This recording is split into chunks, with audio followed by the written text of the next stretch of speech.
Next topic is fundamental rights and duties. A right is something that a citizen of a country has. So what does the term right means? A right is the, you can say, basic you can say different types of functions which a citizen of a country has.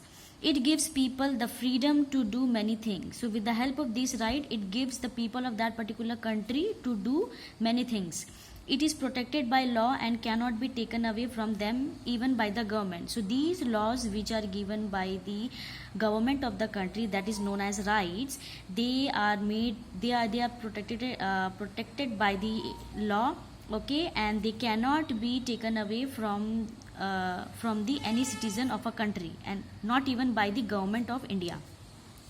What are the different types of rights? There are total 6 fundamental rights given in the Indian Constitution. They are right to equality, right to freedom, right against exploitation, right to freedom of religion, cultural and educational rights, and right to constitutional remedies.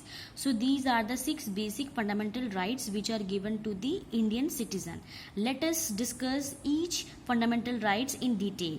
So the first one is right to equality.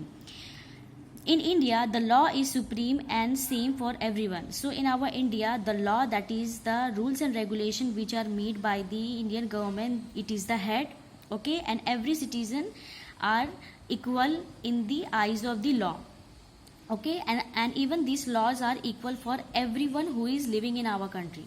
Everybody is equal before the law, whether it is a man or woman, rich or poor, or belonging to any religion or caste. So everybody in our Indian Constitution are equal, okay, whether they are men or women doesn't matter, whether they are rich or poor doesn't matter, okay, or whether they belong to any religion or any caste, just like Hindu, Muslim, Sikh, Isai, doesn't matter. All are equal in the eyes of Indian government. No citizen can be treated differently on the basis of caste, gender, religion, or place of birth. So in our Indian Constitution, no individual is discriminated whether they belong to any caste, whether they are men or female, okay, or transgender, whether they belong to the Hindu, Muslim, Sikh, Isai, or the place of birth. They are not discriminated on the basis of these 4 grounds. However, an exception has been made for some weaker section of the society. So however, there is a certain reservation system which are made for the weaker section of the society in our Indian Constitution. For example, some seats are reserved for these section in school, colleges, and government offices. So some important seats are reserved for the poor section of the society, or you can say the weaker section of the society, especially in the school, colleges, or the government offices. And these special reservation are given to which category? Weaker section of the society, that is SC, ST, and OBC. Next is right to freedom. It refers to the right to freedom of speech and expression. So what does the term right to freedom means? It means we have the right to speak anything, okay, and we can express our views. We don't have to give answer to anybody, okay, we don't have to take permission from the Indian government before saying anything. It is our choice, we can say anything, okay. Even our views can be different from each other, it doesn't matter. So this is the second rights, or you can say fundamental rights, which are given to the Indian citizen. It means that everybody has the right to express their thought. So what does the term the freedom of speech and expression means? It means that everybody, that is the every Indian citizen, have the right to express their thoughts. Whatever they think, they can express their views. The right to freedom also gives Indian citizen the following freedom. This is the first freedom. What are the other freedom? Let us find out. The first is to form groups and association peacefully. We Indian citizen can form any group and any association peacefully. We don't need to take permission from the Indian government. Next, to practice any profession, we can practice any profession.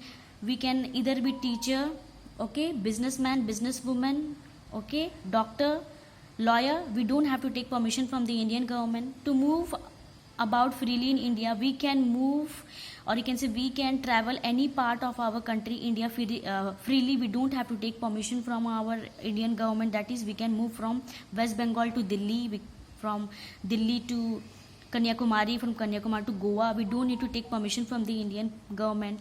Next, to live and settle in any part of India. We can live in any part of India and settle in any part of India. For example, right now I live in West Bengal, right?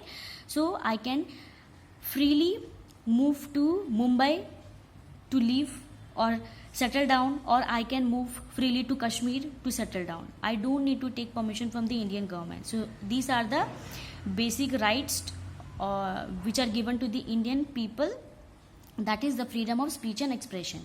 However, the right to freedom does not mean that we can break law and do whatever we want. So however, we have given different these type of, you can say, different types of rights, but it doesn't mean that we can break any laws which are made by the Indian government, or we can do whatever we can do whatever, but it should be according to the Indian constitution. We cannot go against the rules and regulations which are made by the Indian constitution.